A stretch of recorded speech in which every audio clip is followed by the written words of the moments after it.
Facebook, Instagram, so Enon Instagram, and Facebook, and then it'll land on all of those spaces. Okay. For you to rip and do whatever you want to do with it. Awesome. Anybody don't do StreamYard? Yeah. I can do open mic night if you do it otherwise. IG. But you can set up a separate one. That's what I do on the podcast. So, yes. I mean, you can do it. But it will air. It's going live. Yeah. Same here. That's what we did with the quarantine.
That's loud.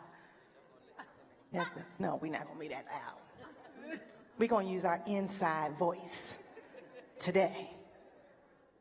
Welcome, welcome, welcome. Welcome to the I'm Not Your Superwoman panel discussion, where Black women leaders are in search of what? Work-life balance. It eludes us a bit sometimes. So thank you for joining us for this powerful and necessary conversation. Today, we're here to explore an issue that resonates deeply with the African American community and specifically women, the Superwoman syndrome. And as we embark on this last day of this amazing, completely, 25 conference series with our First Lady, give her a round of applause, Dr. Alyn Waller, who has been leading this charge at this branch of Zion for almost 30 years, a little over 30 years. So we're culminating the series with the Women Know Your Numbers and the 4th annual Cocoa Life Black Baby Shower Expo. Give our sister over here, Alexia, a round of applause because she's been doing the darn thing. And of course, we cannot forget our senior pastor. So please give honor to Dr. Alyn E. Waller and our associate pastor, Reverend Leroy Miles, for giving leadership to creating a space and a voice for this important conversation. So now, y'all know I like to move around. I'm yours truly, Dr. R.G. Alyn Wilson. That is my husband over there, Morgan E. Wilson Jr., who always holds me down. We're going to talk about I'm not your superwoman.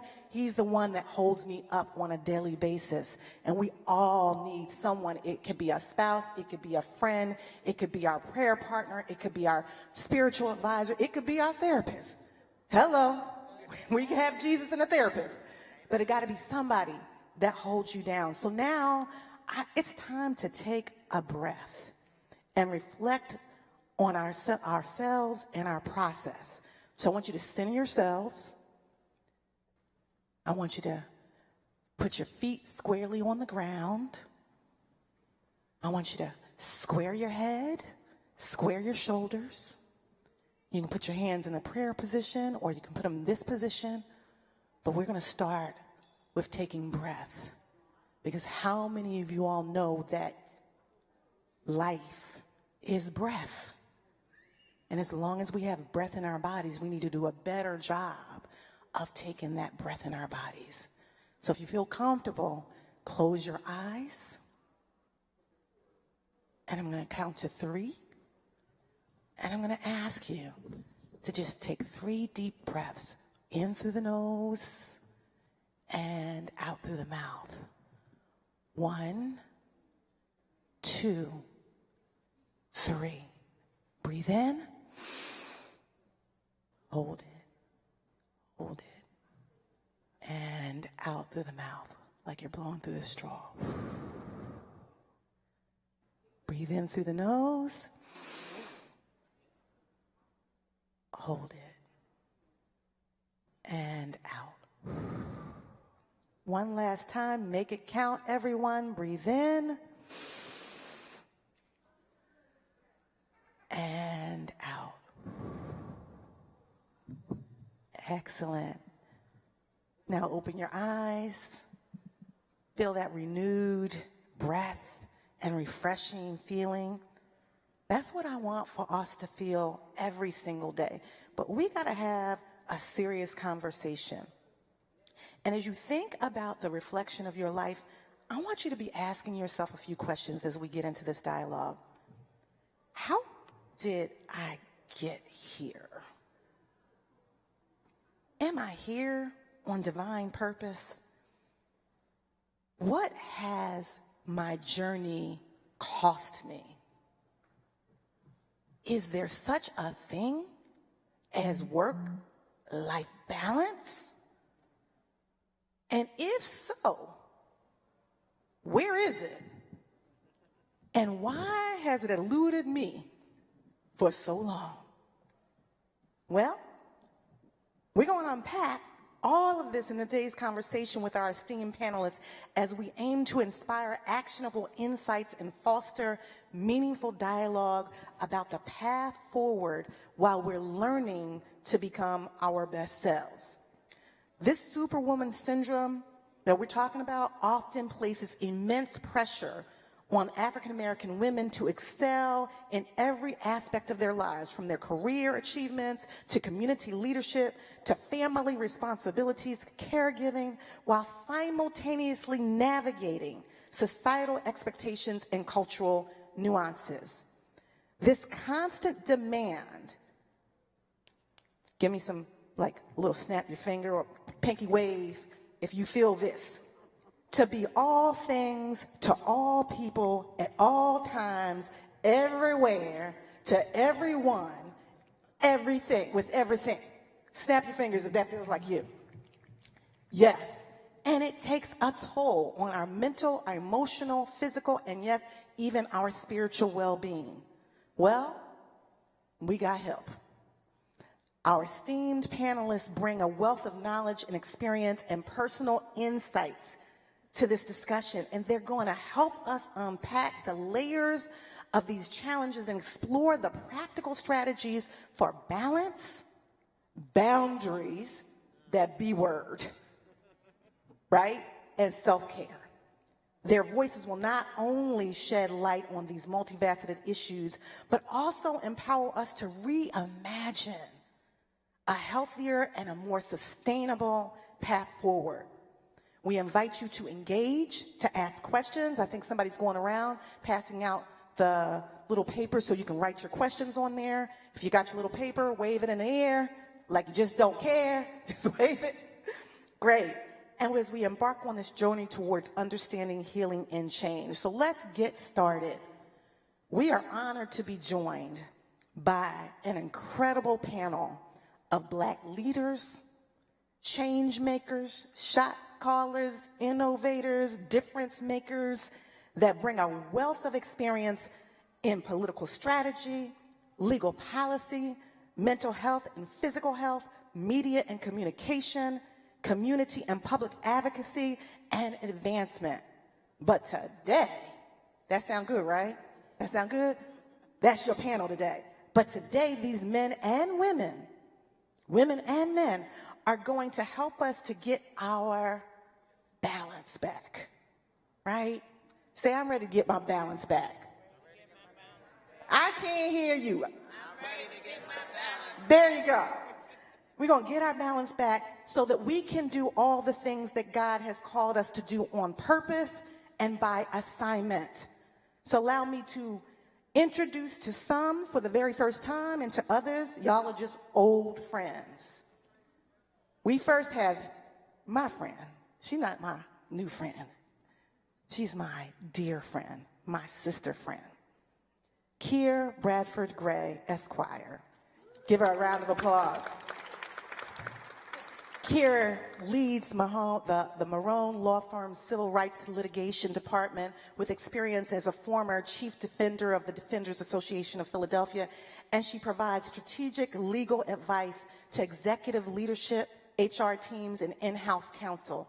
Keir specializes in mitigating risk, conducting internal investigations, and collaborating on public and private partnerships. Additionally, she heads a nonprofit called Second Justice, aimed at exonerating wrongfully convicted individuals, and her mission is to ensure transparency, fairness, and equality in advancing community needs and government partnerships. Give her a round of applause again, guys.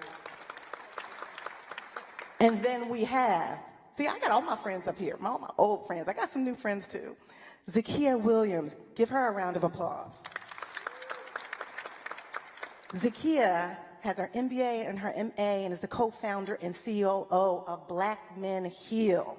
With over 17 years of experience in the mental health field, she has worked in human development, social work, and case management. And in 2015, she became the president and CEO of Interface Psych Services. Zakiya is active in social justice and racial oppression, issues related to mental health, and she has been featured on The Breakfast Club. How many of y'all watch The Breakfast Club? Right? The Breakfast Club, PBS Nightly News, NBC 10, among others, and has contributed to DEI panels for companies like Ralph Lauren and Netflix. Give her a round of applause. I'm so excited because I now also have my other sister friend over here for many years, Renee Chenault Fatah. Did I say that? I just love saying your name because it's a lot of syllables, but it just flows so nice. Renee is a lawyer, journalist, and filmmaker. She's formerly served as the executive director of the Philadelphia Lawyers for Social Equity and was a co-anchor at NBC 10 for 25 years. That deserves a round of applause, to be an anchor for 25 years. And in 2019, she made a documentary on Alzheimer's and the impact of communities of color. Renee holds degrees at Johns Hopkins University, University of Pennsylvania Law School, and University of Missouri. She also clerked for Judge Damon J. Keith, and Renee is a trustee of Johns Hopkins University and a member of the Pentown Links Incorporated. She and her husband, formerly Congressman Shaka Fattah, have 2 beautiful daughters. Give her a round of applause. And then we have Kiwana McKinney Ford. Give her a round of applause.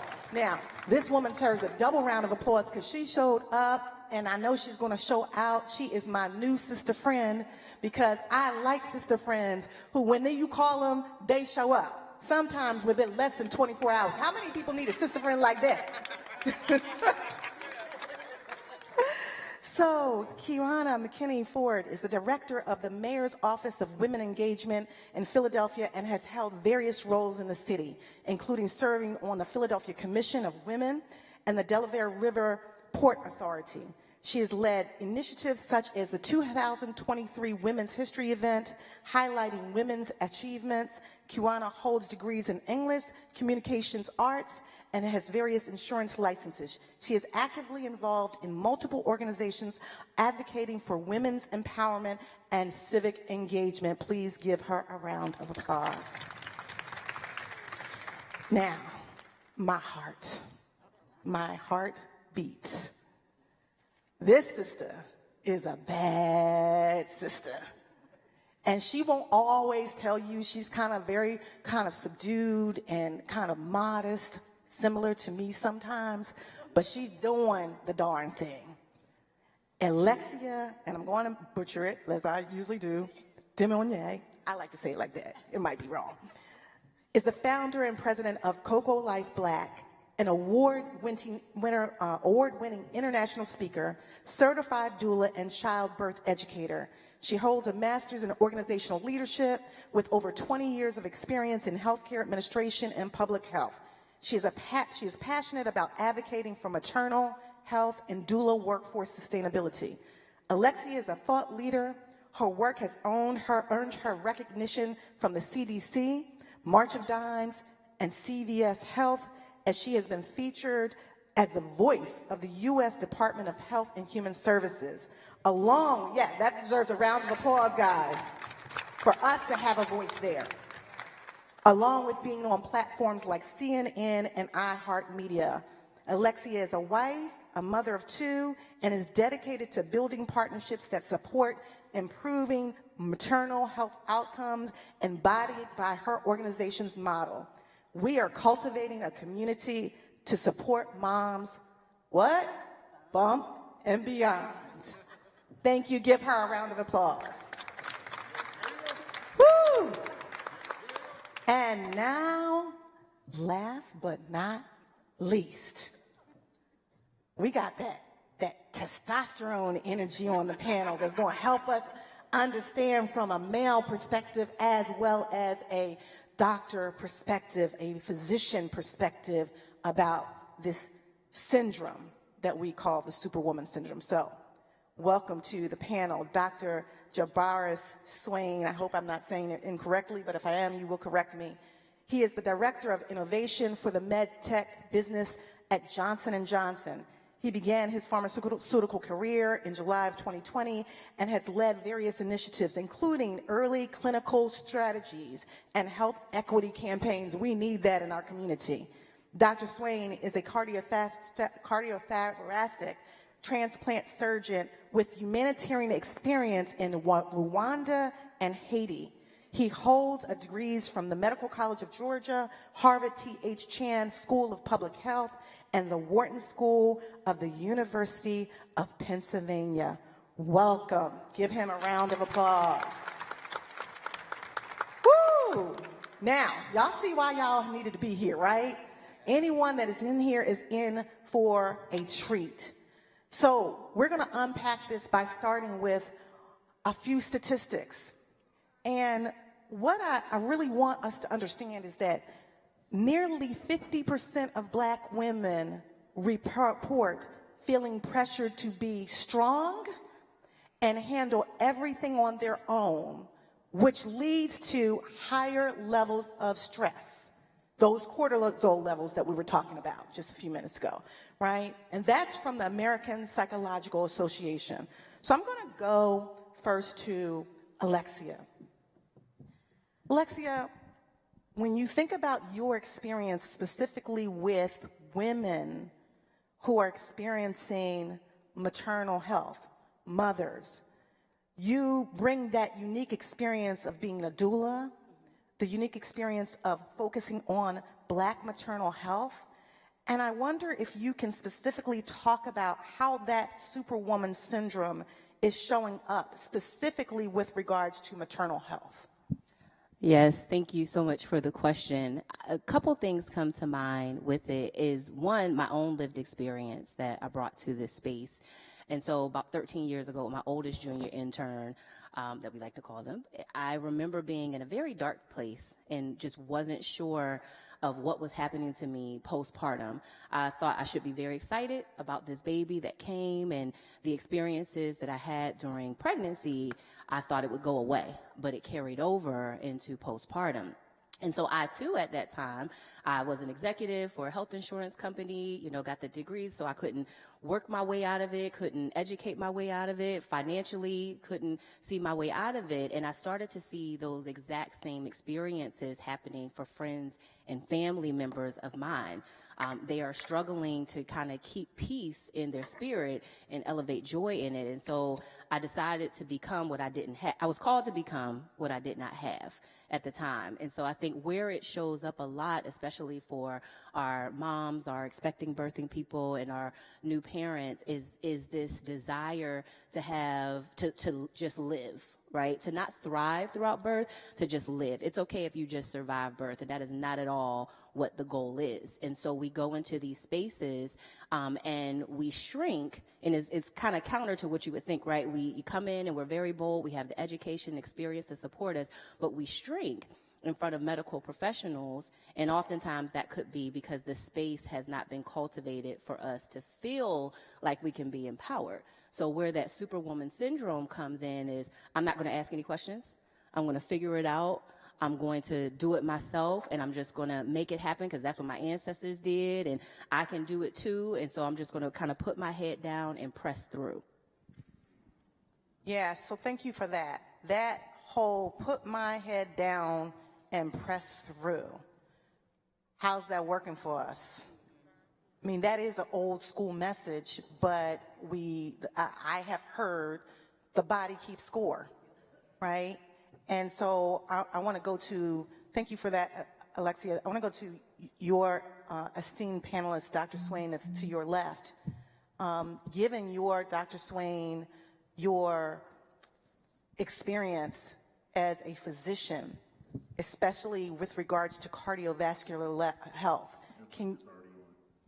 can you speak to how chronic stress is associated with the superwoman syndrome, specifically as it impacts our heart and our overall cardiovascular system? And if you could you add the warning signs, because I really want our guests, our audience, to really take stock of what they are doing that is hurting them and what they can do that is helpful to them. Absolutely, and thank you for having me on the panel. It really, truly is an honor to be here, particularly because of my personal commitment to advocating for the advancement of health of people that look like me. And I think that your question is important because I'd like to, as I answer it, introduce a word that many people have never really heard of, or they've heard of but don't understand what it means, and that's weathering. And so this is something that, has been formalized as a term that describes the cumulative deterioration of both our physical and our mental health. And Black Americans particularly bear the biggest burden of weathering. And the way it typically shows up is in manifestations of things that we kind of see as our everyday life. Oh, I have a headache. Oh, my back hurts. And after a while, it continues for so long, we believe that that's our baseline. That's how we have to live. And so, but in actuality, we now have scientific evidence to show that weathering causes deterioration and decreased life expectancy amongst people of color. And so how that manifests, it manifests in a variety of ways, and my colleague here probably sees it because it is probably one of the #1 causes of complications in pregnancy, particularly in Black women. You know, the statistics came out several years ago to say that Black women had a higher morbidity and mortality when it came to giving birth, and much of that was attributed to not only the indiscretions of the medical providers not providing absolute care that they deserved, but also the external factors of the environment that the women had to persist in. And so when we talk about the complications that we tend to see or how weathering and other systemic pressures show up, they're all, again, like in ways that we typically kind of dismiss in our everyday. And I'll tell you one interesting thing, you know, they'll say when you look up, for instance, for me, cardiovascular disease is my primary focus, and I've kind of committed much of my work to that because cardiovascular disease confers the highest burden of death worldwide of all comers. And that's still particularly the case for people of color when you break down the statistics smaller. But we tend to see Black women particularly being underdiagnosed and underreferred for cardiovascular disease. You'll often come to the provider and say, oh, I have chest pain, and then they'll say, oh, well, they're atypical symptoms. And so if women make up 50% of the population, why are the symptoms of women thought to be atypical? Well, that in itself has already created a disparity in how they're being treated. Because a male who came in with the same symptoms would then immediately be given an EKG, a chest x-ray, echocardiogram, catheterization, calcium score, and now apolipoB. B. But women would be given Tylenol and it would be said, oh, well, it's just stress or costochondritis. They'll give you an NSAID and send you home. And it's not until you found, you know, asleep and not able to wake or had a stroke or some other complication that it then becomes a challenge. And so for that reason, I think it's really important, as we started today's talk out, is to understand what are some of the systemic factors that are causing the deterioration of our health and how we can manage the prevention through our diet, through our exercise, through our relaxation. Cortisol is one of the terms that is not widely known in our community, but it is a hormone that is intrinsic to your body. And we need cortisol to do certain things like exercise, to work out. But too high levels of cortisol in your circulating system, particularly during the working day, can cause different types of challenges within organ function, like your kidneys, your heart, and more specifically your brain. And so trying to identify ways in which we can not only combat the external stimuli that are causing us to have these weathering symptoms, but also how we can kind of maintain a baseline where we're calm, cool, and collect and are able to maintain our presence in this setting of weathering and other stimuli is going to be equally important. So the breathing techniques that we started out with are really important. Learning to understand and identify early warning signs like chest pain that radiates to your left arm, but it can also go down to your belly or to your back. Those are all signs and symptoms of cardiovascular disease that we need to be conscientious of. A headache that doesn't go away, oftentimes we'll say, well, drink some water, it'll be okay, or pray about it. And prayer, I think, is probably the first thing we should be doing. But in addition to that, if that headache is persisting over several hours, then you need to be bringing that to the attention of a provider.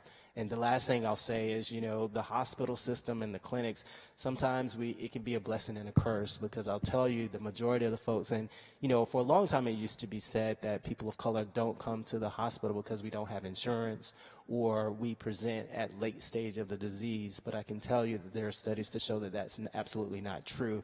We've been able to control for economics and still seeing significant disparities and differences in how people of color are being treated, especially Black women. And so it'll take decades and decades for us to change the medical system, but what we can do is what we're doing here today is empower each other to hold the medical professionals accountable. And so when they say, oh, it's not a big deal, press them further and say, yes, it's a big deal to me. And if I go home and I have a stroke, you're going to be held accountable. So yes, please order that test. And if you're dissatisfied with your provider, please certainly request a second opinion. And then finally, we've already known that Black women tend to be the most nurturing human beings in the world. And so I've not ever seen a Black woman doctor that has not done me great service. And so oftentimes it will take you requesting a provider that looks like you in order to get the difference that you deserve. So certainly feel empowered as we leave here today to not only make sure that your providers, both nurses all the way up, are being held accountable for your care, but that you spread the word to your family as well. Thank you. Yeah, that's good. That's good. I want to share thank you, Dr. Swain, for that, because it reminds me of a very dear friend who was also a soror. On August 10th, 2018, we were vacationing together. We knew that she wouldn't go on one of our trips, but we were in the vineyard, and we knew she wasn't feeling well. And so we decided, because we like to party, we just gonna party at the house the whole week. And we had a great time. And before she left, we said to her, her name is Monique, and I say is because she lives inside of me. I said to Monique, when you get back to Detroit, you need to find a doctor that wants you to live. Because we knew that she was having some kind of challenges, we just didn't know what it was. She couldn't walk down the street without losing her breath. And she realized that because she was a cycler, so she knew that something was right because she wasn't able to cycle anymore. By August 30th, she was gone. And I spoke at her homegoing celebration. It was a celebration, and I said that she was a gift that keeps on giving. Because I said, as long as I have breath in my body, I will tell her story about how she died at work. I absolutely know if she knew that it was going to be her last day, she would not have awakened that day and went into work. But she did. And then when she went back to her car, she didn't make it to her car. And the hospital system failed her. They failed her. She ended up having a blood clot in her heart that no one detected. And she was having these problems for several weeks. And had she known, she would have gotten more intervention. And so what that says to me is that we have to be our own advocates. We can no longer be the super women or supermen for everybody else and not advocate for ourselves. Time out for that, because if we're not giving of our overflow, then we're giving from our deficit. And that does not help us. And so I want to go to Keir, because Keir, you have had an incredible career advocating for fairness and equity as the Chief Defender of Philadelphia and your current leadership at the Marone Law Firm. How, Keir, has your personal and professional journey shaped your understanding of the Superwoman syndrome? And where have you seen it show up specifically with women who are dealing with the complex legal system? So first of all, thank you for that, and thank you for all the insight that you two have provided earlier, because this is exactly where I feel like I've failed. I've always been the one that wants to champion others. My friends always call me Captain Save-A-Ho. Can I say that? But when I'm the HO that needs it, I didn't know how to save myself. And I do say this honestly, I had struggled a lot, and it's great to get up here and have all these accolades read. That's the best thing about being, what you would call a person that's ambitious and going for things that they think that they want to do. But it takes, and it costs a lot to get there. And for me, I know I have sacrificed my physical health a lot just because I wanted to make sure that I was never looked at as weak. If I was out there fighting for people, people never needed to see me tired or worn down. I always had to wear a face like I'm ready for any challenge. And I am ready for any challenge for the most part. But when I started to feel fatigued, I started realizing that my productivity was digressing. And I tried to mask it a lot by staying up till 2, 3 in the morning, getting things done. But all that would do is make me go in the next morning and I would read things. And you know how you outline stuff? Well, I'd be outlining the whole page. And I'm sitting there like, well, what did I learn? And I realized that my brain was not as productive as it needed to be because I wasn't taking proper care of myself. I had a health care, I guess it was a family care, and it wasn't my personal doctor, but it was, that family care. And I would tell them these things, but they just tell me to get some rest. And I said, well, how am I going to get some rest when I got all this stuff going on? They never taught me and trained me how to look at and understand my own body and release endorphins in myself that would allow me to feel better during the day, that would allow me to do the best job I can. And so I've always been taught, fight for what you want. But in the settings of healthcare, I was very docile, and I didn't understand why. Why am I the person that wants to tell people, this is your right, you have a right to healthcare equity, making sure people know everyday occurrences where they felt snubbed were rights that were being infringed upon. But when I got into the doctor's office, I'd let them tell me things that I'm like, no, but I feel like I need to be saying more. And I couldn't do it because I thought that they knew more than me, and I was very insecure in that space. I think it's coming to conversations like this, coming to people that are not only in my area of law, but also are in other high power positions, and being validated by their experiences, that I found my voice for myself in the healthcare industry. So I started to make sure that I told a doctor that I seen, I didn't like my last doctor. Here's why. And I mean, they tell you don't come in trashing somebody else. But when I did that, they made sure that they weren't that.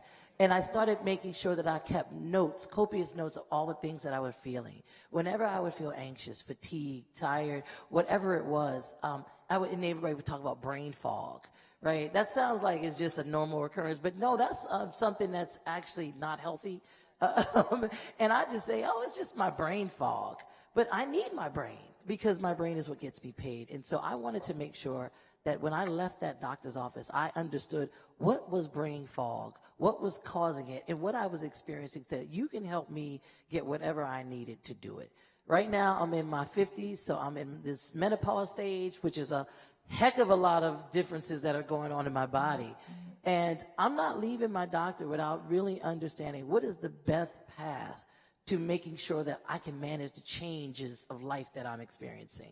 So that was a long-winded answer, but I hope it's really just to say, look, even the strongest woman who's empowered to fight for others sometimes can feel vulnerable when it comes to themselves. And just getting validation from others and making sure that you stick to what you need to, because you are your best asset.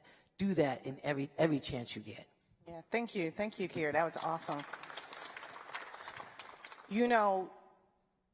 The Black women, they say, experience higher levels of stress more than white women, more than our white women sisters, largely due to this idea that we have to be strong.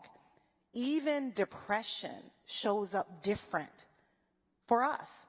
How frequently have you even been in this church and you asked your sister how she was doing and she said, too blessed?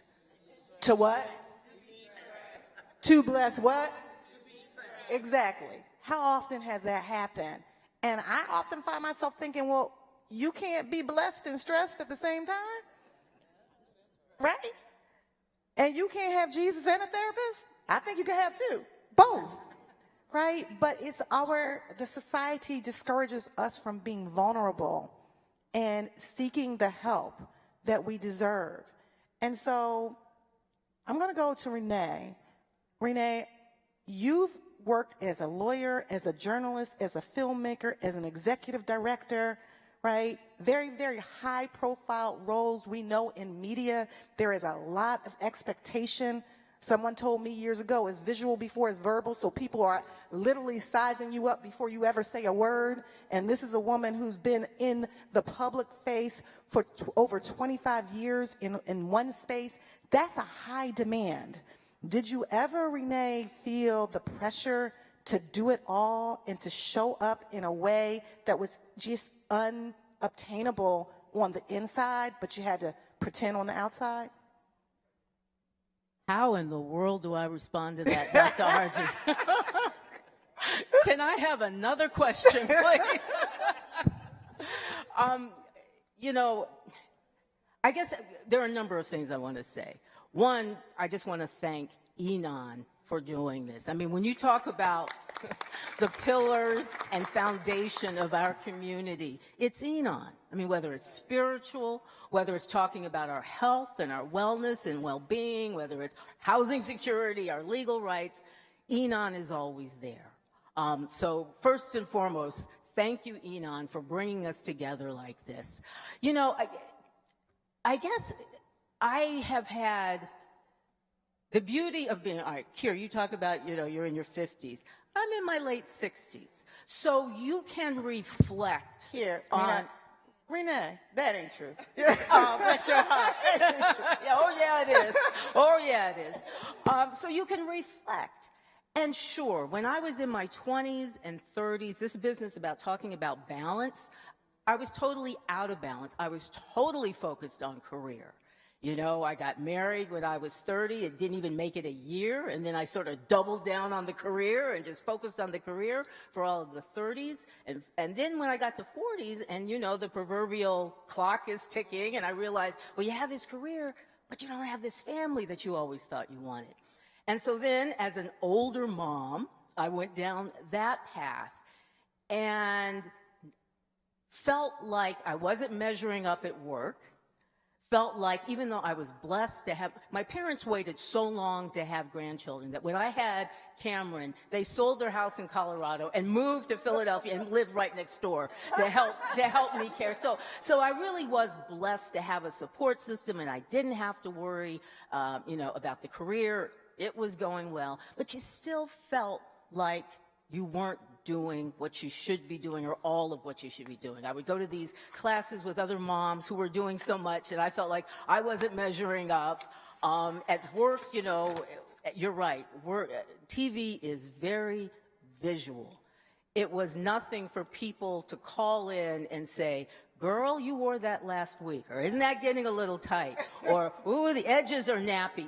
This was the day, absolutely. So you develop very quickly sort of not an armor, but if you don't have faith in yourself and belief in yourself, it's going to take you under. So that, in a way, I'm grateful to have had that sort of, because when challenges have come up, I know to draw on what's inside of me. I know that I'm not perfect. I know that I've made mistakes. Let me give you just a quick example of the sort of mothering. I mean, I consider myself a great mom. My oldest daughter is now in Australia, finishing her 5th year in vet school. Well, Australia, a couple of weeks ago, went through this cyclone, and Cameron was calling me daily talking about how frightened she was. And I'm like, Cameron, you're in Australia. You deal with bugs the size of dogs and flying this, and you castrate cows because you're in vet school. You know, what can I do to help you? She's like, well, Mom, this is your fault. I'm like, what are you talking about? She's like, when I was a little girl and you went to work at night at 9 o'clock, she liked having something on in the room. So I figured I couldn't have the news on, so I would put on the Weather Channel, thinking that it was just sort of the recitation of, you know, the temperature. Well, apparently at 9 o'clock at night, the Weather Channel switches to doing documentaries on catastrophic typhoons and hurricanes. So she has this fear of weather. That's because I put her in front of a TV, you know. So, I mean, I just say all that to say that you never get it right all the time, but you do the best that you can. And the beauty of being at this age is that if somebody doesn't like it, that's on them, you know. So there's something to be said for being in your late 60s. Absolutely. I like that. If someone doesn't like it, that's on them. There is a book out that has caught fire called The Let Them Theory. I don't know if you all have heard that book or not with Mel Robbins, but it really is the thing that we need to harness, which is to let them be them and we be us. And sometimes the assignment has not been given to us to take care of everybody, even though we're nurturers. We get it. But maybe that's not our assignment. And how many of y'all might go on and admit that you may have be recovering from the enabler syndrome, right? Like where it really wasn't your issue to jump in, but you jumped in anyway, Or your kid really, as you're talking about Renee, your kid really could have done it themselves, but you decided to do it for them. And by the way, it's all energy. So while you're expending your energy over here, you're depleting yourself, and then your job and those other demands still need something from you, and then you're like, but I'm exhausted. So what I tend to say to my clients oftentimes when we're having that courageous conversation is, did you really have to do that?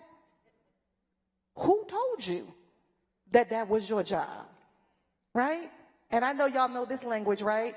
It happened sort of maybe a couple months ago when everybody was talking about, the election, and we're like, this black job that they gave me, I don't want it anymore. I'm creating my own new black job to take care of me.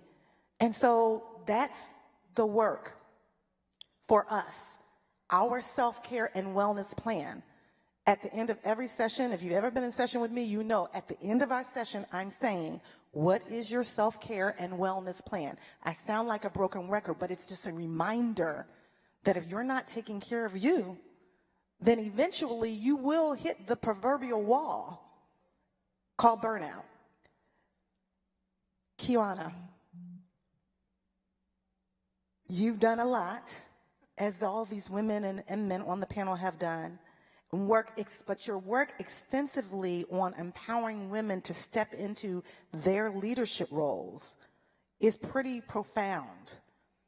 And we were talking, you had done a tour on One Superwoman, what was it called? One Philly's Wonder Woman tour. One Philly's One Woman tour. And it's all about empowerment. And now we were talking about something shifted in 2024, where we kind of realized the world is not on our side, specifically black women. They don't really like us as much as we thought they did. I'm talking about globally, right? And that's not the people that are in our inner circle sometimes, but it's the larger discourse. So when you think about that, Kiana, what strategies do you recommend to women who feel weighed down by societal expectations to pursue leadership without sacrificing their well-being? Because that's the key. Healthy boundaries. Ooh, the B word again. Healthy boundaries. I think it's important to operate with structure before strategy. And then we're navigating two things. We have our family life and our professional life.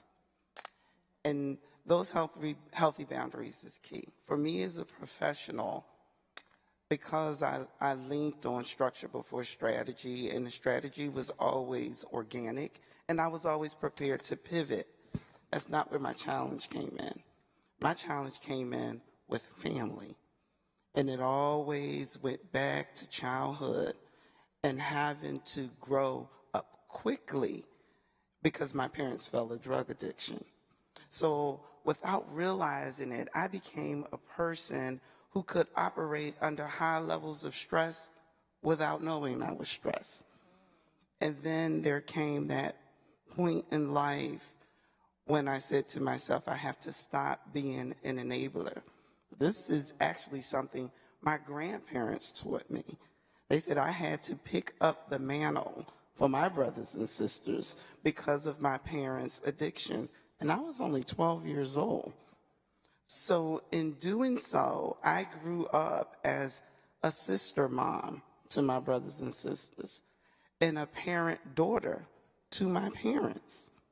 And while it served me well in business in my professional life, because I was quick to pivot, I was quick to take ownership, and I was accustomed to supporting others, it came a point where I had to build healthy boundaries for myself and learn not to be an enabler.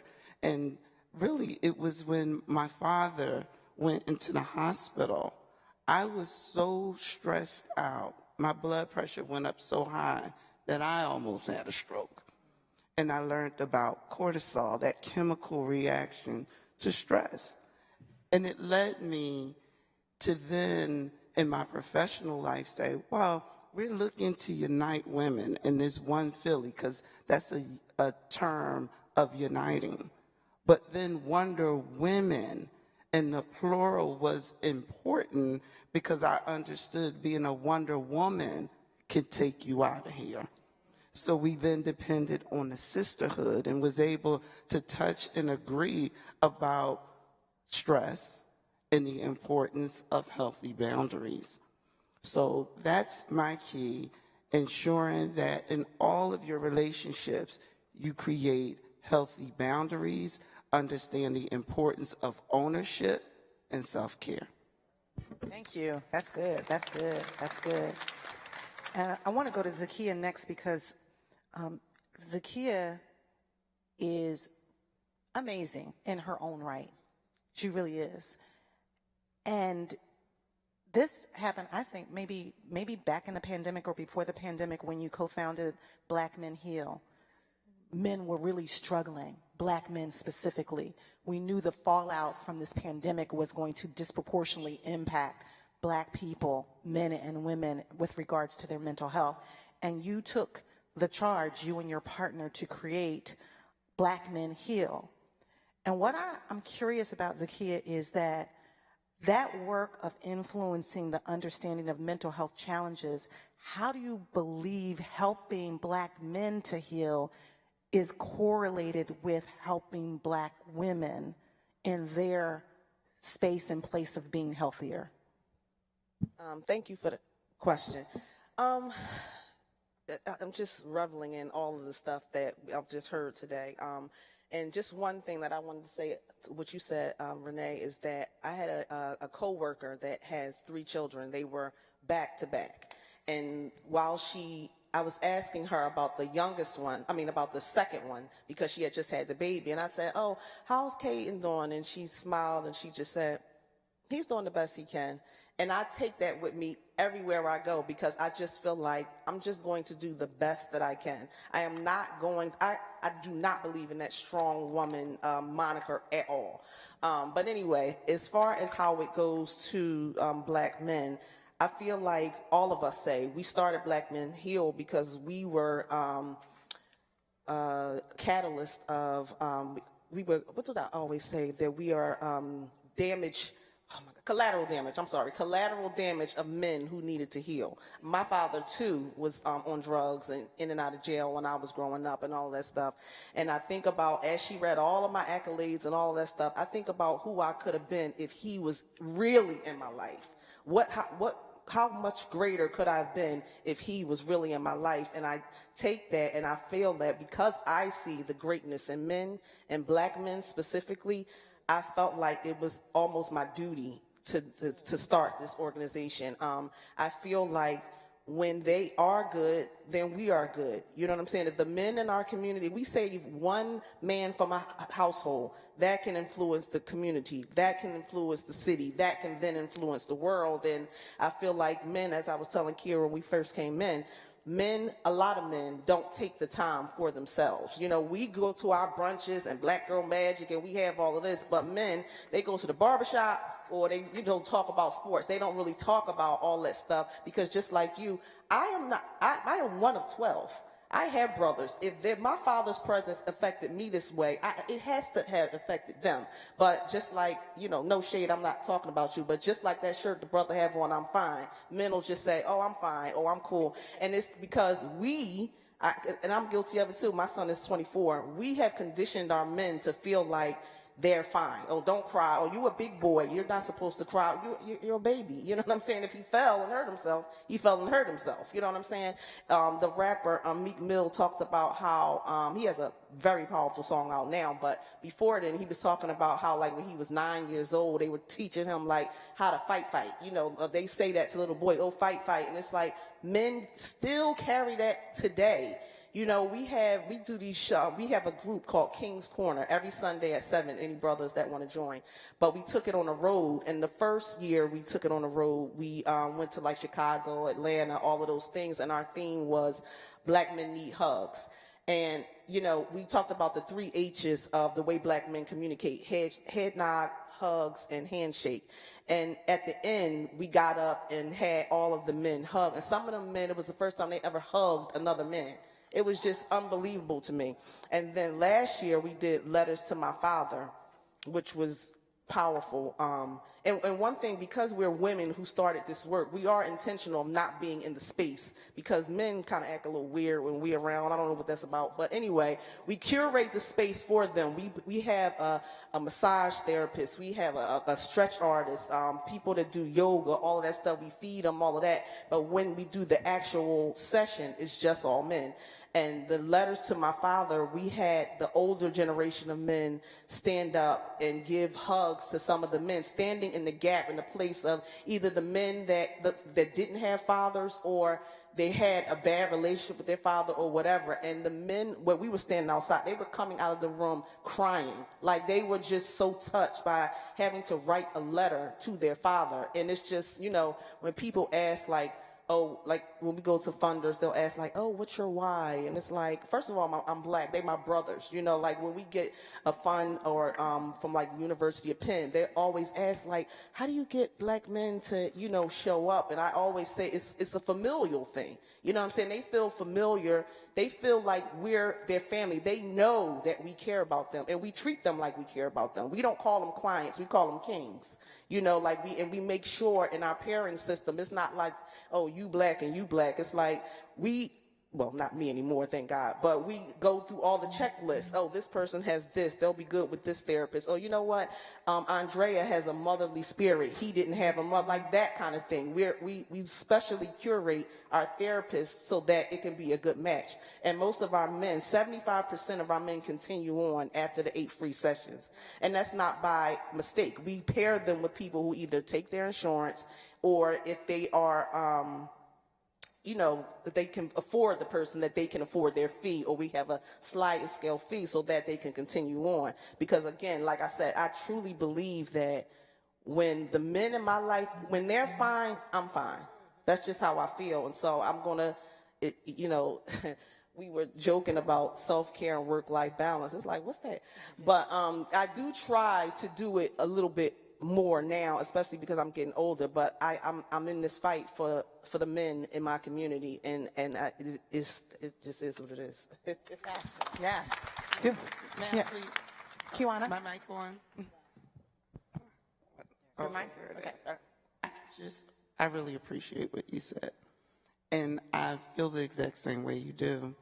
And I just want to acknowledge in November 2022 at the National Constitution Center, I brought together 200 black men. Kier was a part of it. Kelly was a part of it. For all of the reasons you stated, it was 1 week before the gubernatorial election. And the thing that I will never forget, because the men who were on the stage are the ones who lead in the city of Philadelphia. And they truly form the direction that the city is going in, from the religious section, unions, just corporate, political. They were all there. But I think the most important thing that I'll never forget, they said to me, Kiwana, this would not have ever happened without you. It shouldn't have taken a woman to bring us all together. And I believe that was the case for all of the reasons you just outlined. So I appreciate your work. Thank you. Awesome. Yeah, round of applause. So Lenora is going to be going around, and Leah on the other side, to get any questions that you all have for our esteemed panelists. We've got about 30 more minutes left, a few more questions, but I want to make sure that we get your questions answered by our esteemed panelists. Okay. Yeah. Kier's going to ask a question. I just want to ask a quick question. How many of us, and I see we're in all ages, feel like we have a balance in life right now as it is? If you could just raise your hand. Balance, yes. Just balance. Some sort. That's awesome. Can I talk to you afterwards? Is it, so here's the thing, and I'm glad you asked that question, Kira, because I know in our community what our baseline is is so disproportionately different than everyone else. I'm going to give you an example. When I worked at Drexel for years, I would drive down East River Drive. That's how I'd get there. And what I would see is I would see everybody that didn't look like us jogging, pushing baby strollers, roller skating back when they were roller skating, sitting by the water. I didn't see anybody in the morning that looked like us. And so when we say here, ask the question, how many folks have balance? In our world, it feels like balance. But when you really look around at what's really happening, it's the exact opposite of what we're experiencing. So perhaps we still have more work to do in search of what that balance really looks like. That makes sense? I see Dr. Swain down there. Yeah, I was just going to make a quick comment, maybe to double click on the idea about balance. Something that our counterparts has mastered is they no longer use the term work-life balance. They call it work-life integration. And I think that was something that the pandemic taught us, is that a lot of the 9 to 5 that we traditionally knew of doesn't have to happen. There's a lot of inefficiencies in the work that we do, and that much of what was done in the office can be done at home. And so they have the luxury to finances and other access that can allow them to have lunch during the middle of the day and walk the dog and still integrate their work component while balancing their commitment to their family, going to soccer practice, etc. And so I think as we kind of reprogram our own lifestyle, we have to start thinking about it differently, because we become our own enemy. We think that we're supposed to balance, but it's not humanly possible. You have to avoid drinking water out of plastic. You have to not eat beef, not eat pork. You have to pay your taxes on time. I mean, all these things is impossible. April 15th is coming up. Yeah, it's impossible to balance that. But I think if we begin to reprogram our thinking about it, around like work-life integration and how we integrate work in a way in which we can do it and be passionate and forward about it, but still manage our family and be involved in church, etc. Those are very well possible things that can be happening, and our white counterparts, unfortunately, are miles ahead of us when they've been able to do that. Can I just say something? Yeah, just real quick. And Dr. Swain, I'm glad you sort of brought this back to wellness and your initial point about weathering. In sort of my 4th chapter of life, I've really focused on Alzheimer's in our community. And I was attracted to this event today because it was about know your numbers. And as quiet as it's kept, I mean, when you talk about risk factors, you know, weathering is a risk factor for Alzheimer's. All of the chronic diseases that impact our community, diabetes, hypertension, heart disease, they're all risk factors for Alzheimer's. And that's information that's there, and it's not getting, so as we are walking and, you know, drinking water, maybe not out of plastic bottles, but, you know, integrating work into our life, the end goal is to, you know, make sure that we're not part of that population. I mean, certainly the biggest risk for Alzheimer's is age, and there's not anything you can do about that.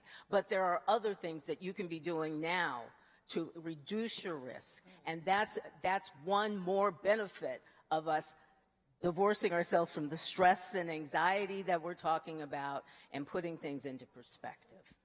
Can I jump in real quick? Hello. Alexia and then Zakia. Jump Hi. in. Mm-hmm. Hello, thank you. So I want to talk to as well the village, the community, because I come from a space of maternal health, and all of us have been mothered in some capacity or been mothers in some capacity, from God moms, church moms, etc.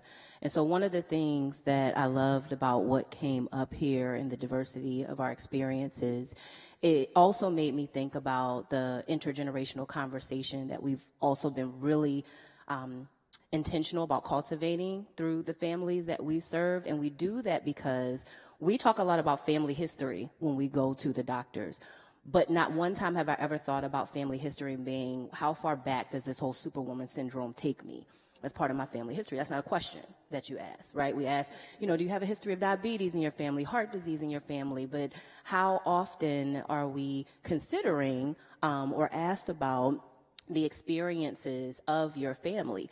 And I think it's important to bring that up is because the vernacular that we use when we ask those questions, right? It could say mental health on the questionnaire, but it's really, was your mom doing all the things? Was your, grandmother doing all the things? Did they have a good understanding of what that looked like? And when I go back 2 generations, I grew up and I used to pride myself on the captain. That's it. But I also used to pride myself on being a servant. That's how I identify myself, is as a servant. But there's a responsibility as a servant that comes with not disenfranchising myself at the expense of others, right? And so I think that's what started to come up. And I'll say for me, I don't know if she's in here now, but kind of one of the first examples I saw of balance was my aunt when they were expecting. And so what it looked like, though, was the opportunity to have a family, to navigate a healthy marriage. And we know marriages have challenges, but to navigate a healthy marriage and also run a business, right? And not feel like you have to be in the front grinding and hustling and burning yourself out to do that. And so when I was able to compare, I think those experiences, that's what I bring to the moms. And so the reason why I started by saying I just want to talk to the village is because we have to affirm our mothers. PSA, I'm a doula. I love postpartum care because it's the longest period of time that's the most ignored. We finally gotten to a point where we will say, you need a birth doula, and that's great. But if we reduce the work that we do just down to that period of time in that delivery room or at home or birth center, we are missing our moms in a monumental way. So I'm encouraging our village, our community to check on if you see a mom. What's the saying now? There's more patios than porches. We got to get back into each other's business. We have to ask the questions about what are some of the things that your family dynamic is looking like, because everybody's different. And so if we can stand in that space for these families, then these moms are not going to feel like they're weak if they get a postpartum doula. Oh, I could do my own laundry, or my mom is, that's great your mom is here. But I've had non-people of color that I've served as a doula, and that's been the most common outreach that I've gotten, and they've said, because I know I need a doula. I tried this before, and I know I need someone. So I think just being able to echo that sentiment for us, and then being able to make sure we pass that message along to our new and expecting parents. And I just wanted to say really fast that, we talk about 2020, and that's when Black Men Heal really took off, and the Breakfast Club and all of that kind of stuff. But being fully transparent, that's also when I got diagnosed with general anxiety disorder, and I started taking medication then. And I remember you, Dr. RG, I came to see something that you were in, and you were saying, she asked the question, how many people have been to the dentist? And everybody raised their hand, and then it's like, oh, well, how many people have gone to see a therapist? And everybody is just like, and I too, like she said, it's like, if I could think back into my family history, I'm sure everybody had a little bit of something. You know what I'm saying? Some of the people, but but I made the conscious decision, like, you know what? I couldn't take it anymore. Black Men Hill was taking off. I had my own private practice. I was in school to get my like all of this stuff was going on.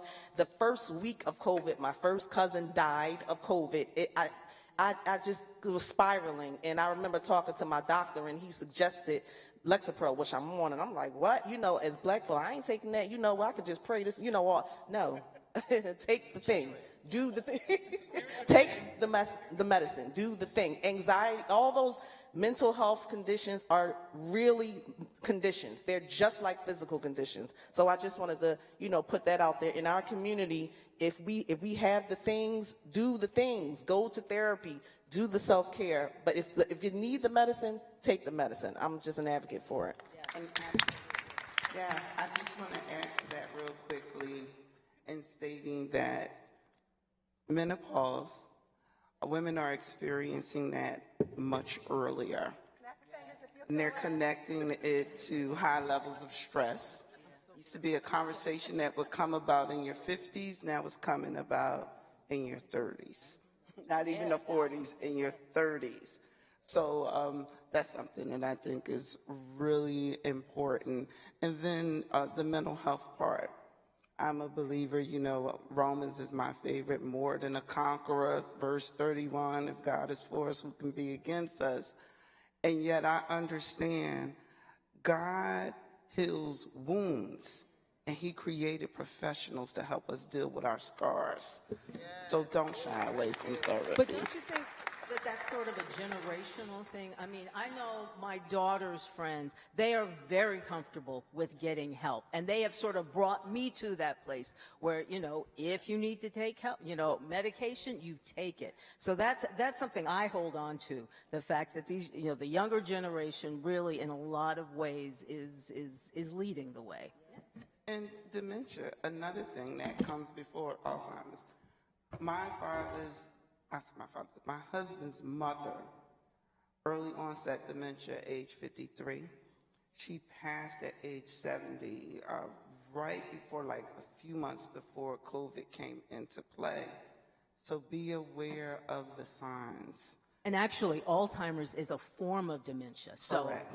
Right. So, Correct. you know, but you're right. You And get that's in what it your evolved 30s. into. And that's why we are trying to have those conversations. And oftentimes it's uncomfortable.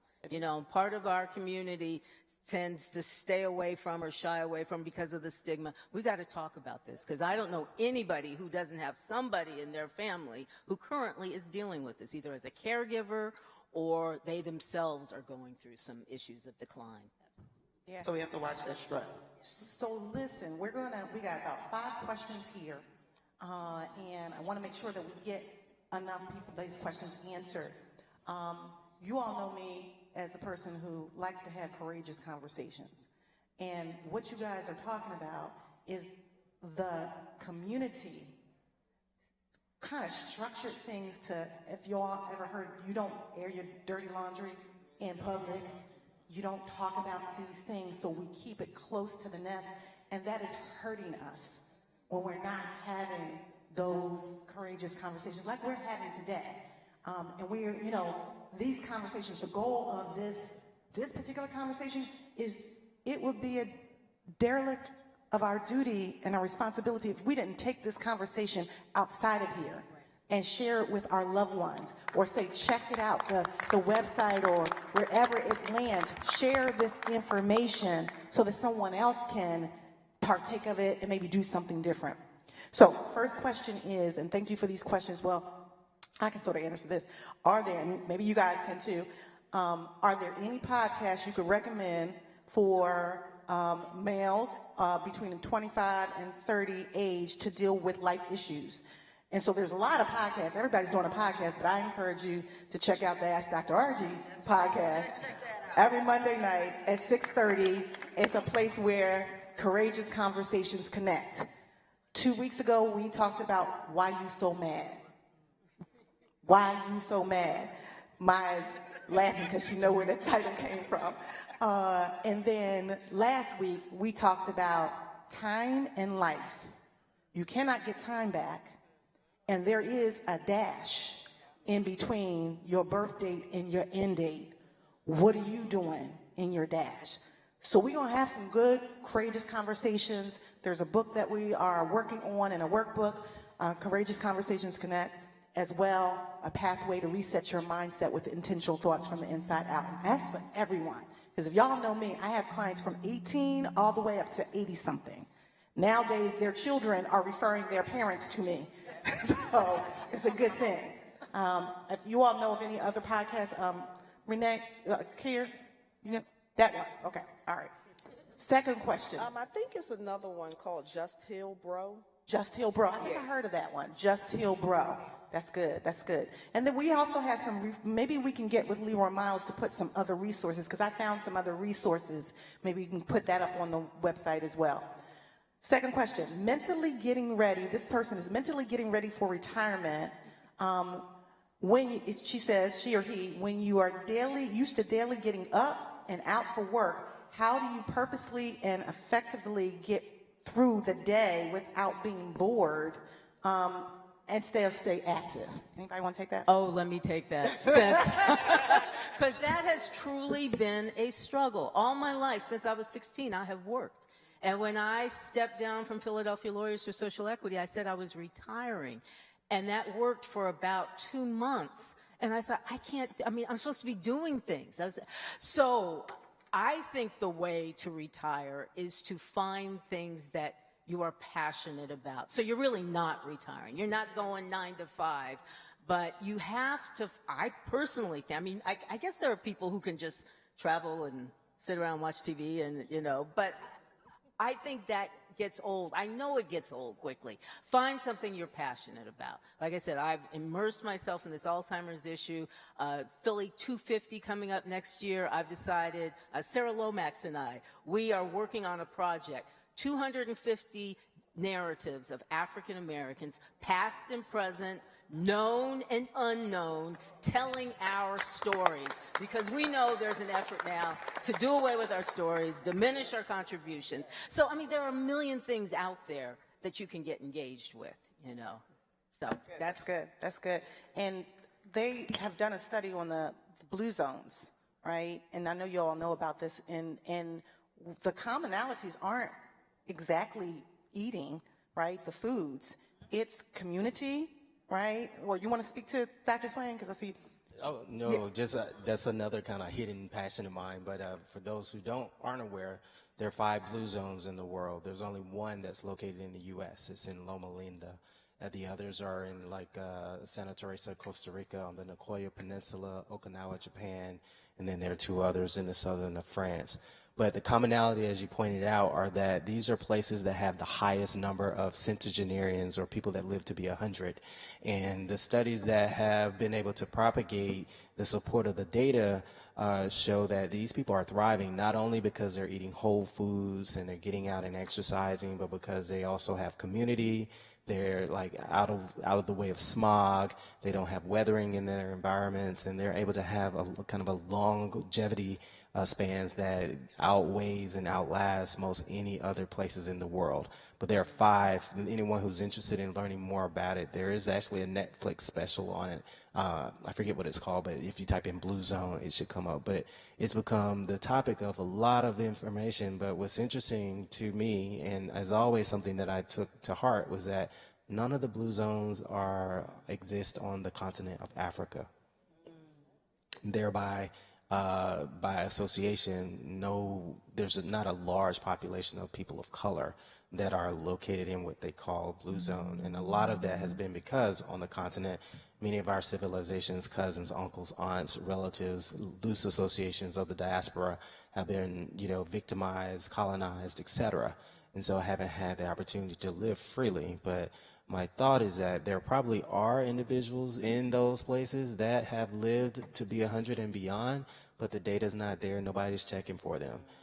But the main thing is we know that if we can kind of get ourselves more accustomed to a natural diet, get away from the stress, the cortisol levels, and build more community, I think is the commonality that exists across all the 5 blue zones, then we'll see that life expectancy increase amongst our people of color. Because right now, Black men have the lowest life expectancy of all racial and ethnic groups within the United States. Yeah. Thank you. Mark?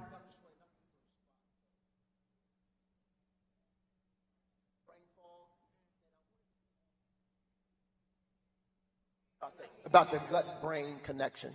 If you can speak about that a little bit, because that, from my own layman, study, it correlates. It does correlate, and just to kind of level set the knowledge base, there are some ideas that your gut and what you put in and what you digest and eat can really, they call it leaky gut is one of the terms that you hear, and it's where your GI tract, primarily your small intestine and large intestine, leaks byproducts and chemicals and toxins that circulate throughout your blood and can cause interactions with your brain. There's also something else that is happening, and it is true, it does happen, and so some ways they're saying is, again, to, fasting, which we do in the church, can oftentimes help reset. There's a lot of data that's coming out that if you do a 36 to 72 hour fast, that it can cause your cells to turn over more rapidly, it can cleanse your body of cancerous cells and help reset your body if you have leaky gut. Yep, intermittent fasting, yep. And so then there's another thing that's coming out in the literature, and you probably saw the article came out last month about hormone disruptors. And I think our colleague up here at the table probably has some data about the hormone disruptors that are causing early onset Alzheimer's. You know, it used to be grandma, 85, 95, that's when you get on Alzheimer's, but I had a friend whose mom died 2 days ago because she developed Alzheimer's at 60 years old. And actually she developed the symptoms much earlier than that. And the data is suggesting that different chemicals that we use for our hair, and particularly even, you know, weave and some of the extensions that we use that are synthetic may have chemicals in them that are causing hormone disruption and thereby creating a physiologic imbalance that, one, is contributing to the brain fog, as well as the challenges with leaky gut, which is a spiral. So thank you. I'm going to go to Kier next, and I'm going to envelop 2 questions. One question was about brain fog, and we might cycle back to Dr. Swain. That was good, right? Give him a round of applause. That was good stuff. So that question is talk about brain fog, and then how to find a provider that helps to treat this. And then the other one was about Alzheimer's, and what do you do with someone who has a superwoman syndrome, but they are suffering from Alzheimer's. So I want to put those out there, but go to Kier first with regards to the equity piece, because that's really, really important. We don't fight for ourselves enough. Yeah, it's as I said earlier, that I fought for everyone, but it was hard for me to fight for myself in a setting. I watched my dad suffer through a healthcare system that he paid into, but never really got what he deserved from it. And we lost him early because of that. And I had vowed to myself that I would never be that person, but I did find myself that person, because it's an intimidating space where people talking a lot of different things around you that you don't totally understand, but you're trying to accept their advice. I want to make sure we all know that healthcare access and equity is our constitutional right. And I know people say Constitution like it means something, but it may not mean something to people every day when they're getting denied each and every time they go to look for something and they don't find the answers. If you feel that you have gone to a doctor and you have complained about the same thing and they're not giving you the testing, the insurance is not covering it, please call a lawyer, call someone, because I bet you, and I'll tell you this, the Attorney General's office is the one that generally steps in for that. They are supposed to be your lawyer, the people's lawyer. And there is so many attorney generals across the country that are stepping in when insurance companies that are being paid into properly by people are denying access to needed things, and providers are not pushing. That is a right. That's not a privilege. That's a right. So remember, when you feel like you're getting slighted, you are being denied access to a right that you can fight back for. Call the Attorney General's office, file a complaint on that office, document your experiences, because even if they're not going to do nothing right now, trust me, if someone gets in, the right person gets in and sees all these experiences against a particular insurance provider or healthcare provider, they will do something. So make sure you document those experiences. That is your right. I'm sorry, I just wanted to say something about what Dr. Swain said and what Kier is saying. I have a relationship with one of my doctors, is Dr. Mancini. She's right over here in the Wingcoat Plaza.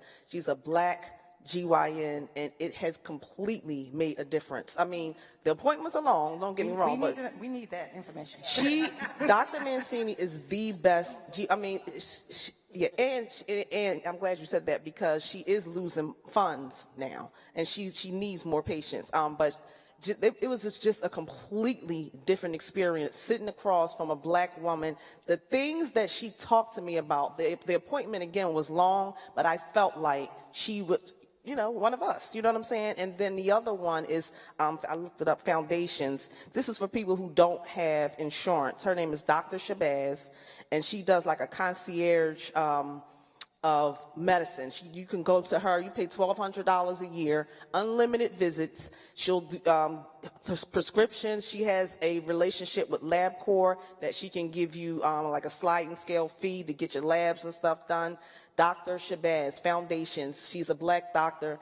It's just a completely, again, different experience. As to what Dr. Swain said, sometimes, and I'm not saying that a white doctor can't be good, because I'm sure that they can, and I'm sure that they are, but it really is a different experience sitting across from somebody that looks like you. Yeah. Excellent, excellent. So thank you for that. We'll be getting that information from you before you leave here. We are winding down. I hope that we got most of the questions answered. We know that you have more time here to see all the resources that are out there. I'm going to ask our panelists to give us one word that we can leave with, and then we're going to do a quick meditation before we leave. Why is this? Well, for specifically super women, there is a schema that we operate under where we feel like we need to be strong all the time. We suppress our emotions. We feel like being resilient despite the limited resources. And we take care of everybody else but ourselves, which we've been talking about. And then we believe that we have to succeed despite the adversity, which then creates the link to chronic stress, depression, and anxiety. And so from that perspective, we need a new mindset. We have to reset our mindset.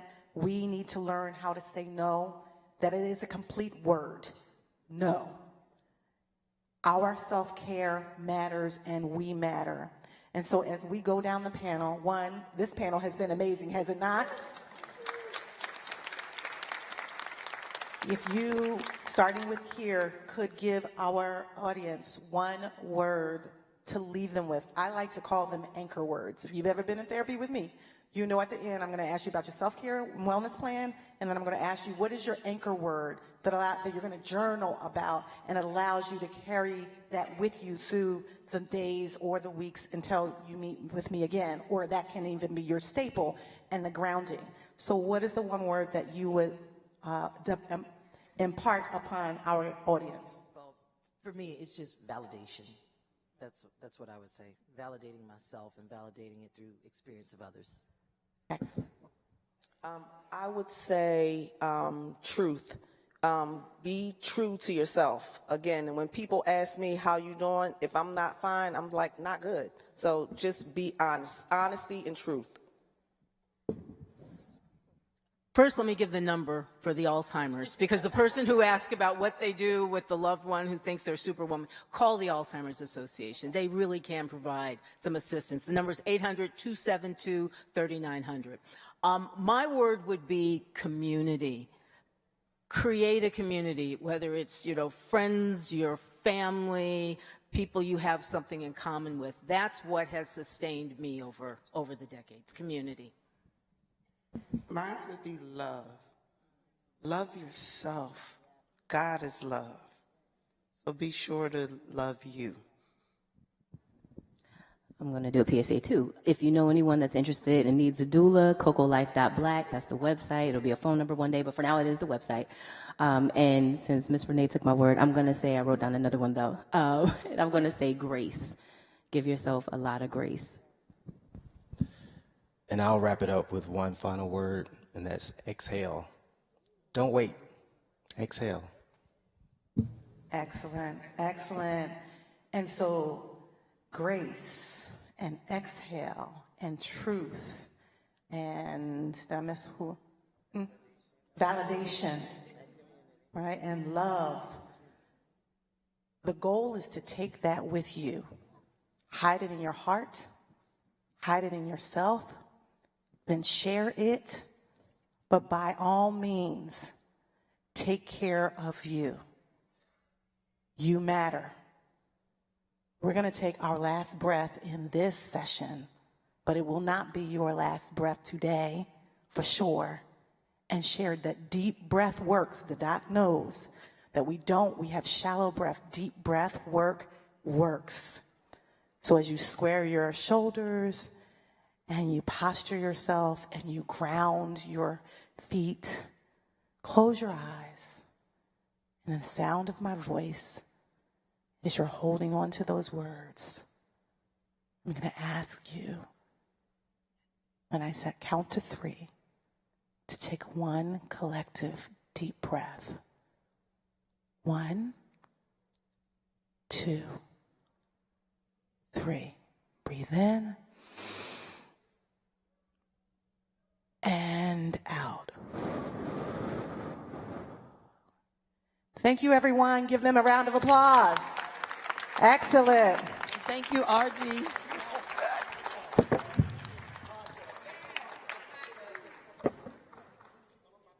Oh, Morgan wants me to tell you, don't forget the podcast. 6:30 Monday nights. YouTube, Facebook, and IG. This is the Ask Dr. RG podcast where we have courageous conversations. All right, guys. Okay.